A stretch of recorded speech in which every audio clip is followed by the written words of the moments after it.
Happy Monday, everyone.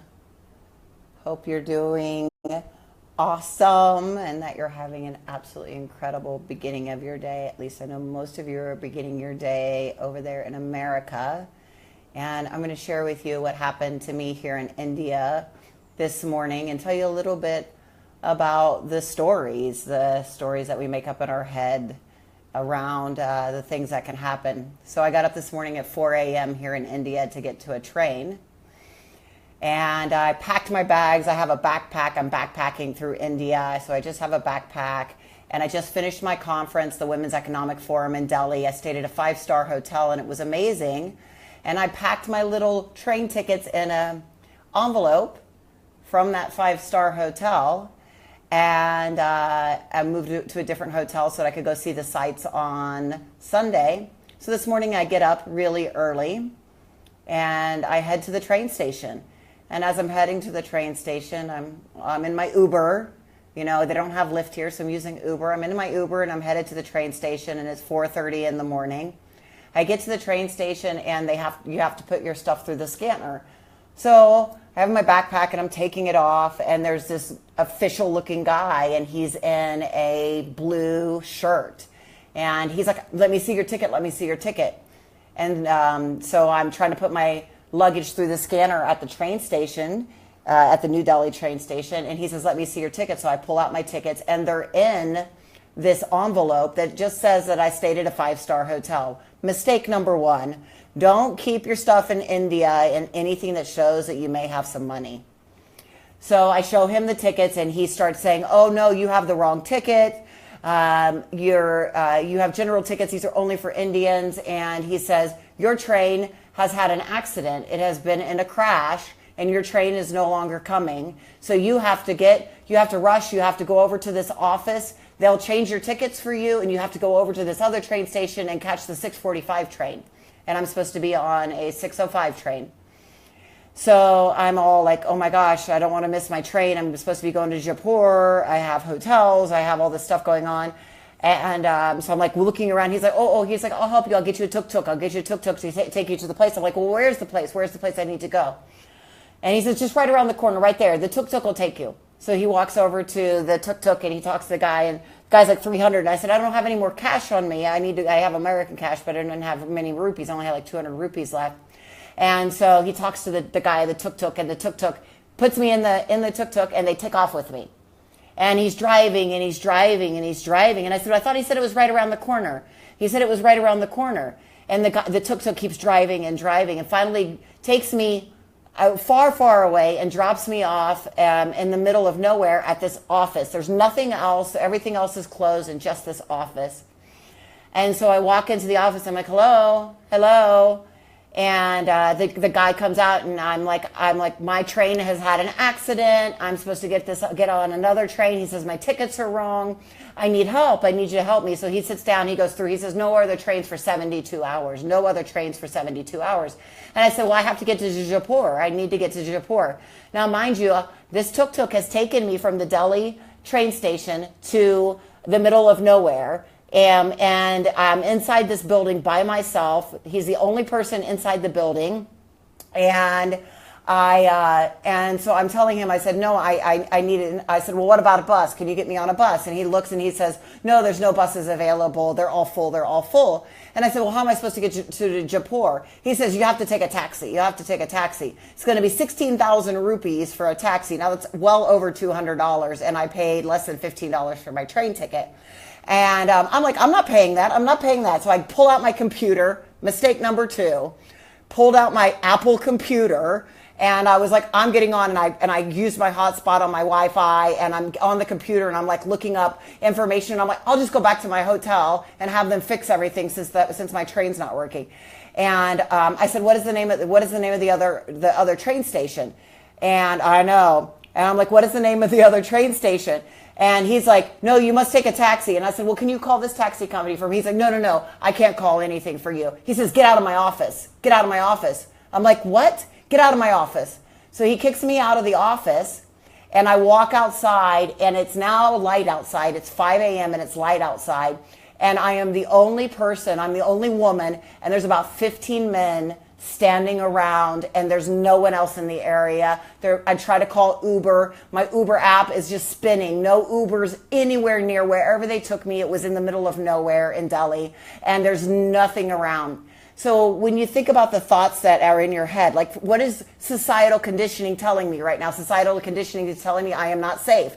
I am amongst a bunch of men that I don't know, and I am not safe, right? And it really makes you think about what are the thoughts, what are the things in your head that are happening when you are, what map do you live on? What is your blueprint? Well, my blueprint is I was molested at 10, I was raped at 17, and although I've healed all of that, yeah, I may have some issues around foreign men, 15 of them that I don't know. And so I turned my face to the corner and I started crying. I turned my face to the corner and I started crying. These men are all standing behind me and I'm crying my eyes out. And so what the first thing that I do, what are the thoughts that go through your head? First thing I started thinking about was everybody that I loved. Like, who can I call right now? My daughter, I know she was at a meet, and so I called the other person, only other person that I knew would answer the phone for me, that I love, that I knew I could make sure that, because I needed somebody right now. You ever have that? So these are the thoughts. Societal conditioning tells me not to trust a bunch of men, because that's where we're at, and then the thoughts that go through my head are, what is most important to me right now? Is it my business? Is it anything? No, the most important thing is the people that I love, because I'm thinking, what happens to me if I don't make it through this? Like, I don't even know what's happening. And so I pick up the phone and I'm crying and I'm trying to hold my shit together and I'm crying and I'm talking on the phone and I'm like, what do I do? And there's like, calm down. It's going to be okay. Just calm down. And this guy comes up to me. He's trying to hand me a cell phone and he's trying to hand me this cell phone. He's like, here, talk to the phone. And I guess it's the guy inside. I said, no. I don't want to talk to anybody. I said, I just want to go back to, and I just need help. I just need to get back. And so then what else is, I have somebody here handing me a phone, trying to help me, but my conditioning is telling me, you're a man and I'm scared. And I'm scared because it's only men here and I don't know what to do. And so I had to get into my head and I had to think, okay, I know that I mirror back to me good. I know I have a lot of good coming to me in this world. So I have to trust and believe at some point and that these people are good people, even if they are men, and even if I am in a foreign country, that they're not going to hurt me, that I am safe and everything is going to be okay. So I turn around and I look at the guy and I've got a little bit of tears in my eyes and he's like, please, come with me. He says, I'll take you back to the train station. And so I got in the tuk-tuk, I got in that and he took me back to the train station. And the whole time I'm thinking, my conditioning has taught me to believe a certain way, to believe foreigners are bad, to believe, and not all this, but there's a conditioning around thinking these types of things, right? So what first things that I think about? Family, who do I love? What's going to happen to me? And then this conditioning around others. And then I remember, what does my tattoo say? See my tattoo here? It says, one love, one tribe. And I have to remember that I believe we are all one and that we are all love and that we are all one love and one tribe. I have to believe that. So he takes me back to the train station. Turns out, guess what? My train is there. It was not ever gone. It was not in an accident. And I got on my train and it was a beautiful ride. I had a beautiful air-conditioned seat, food, everything. It was incredible. But I have to remember that I have been conditioned in a certain way, and my job in this world is to break down conditioning. I am here to break down the conditioning that we have all brought through. So my conditioning told me to fear these men. My conditioning told me that I should, but I believe in one love, one tribe. I believe that we are all one. I believe that we are here to raise the consciousness of this world. And I believe my message, my masterpiece, my healing from my trauma is here to help change the world. And I believe that what I send out is mirrored back to me. So they were only trying to help me.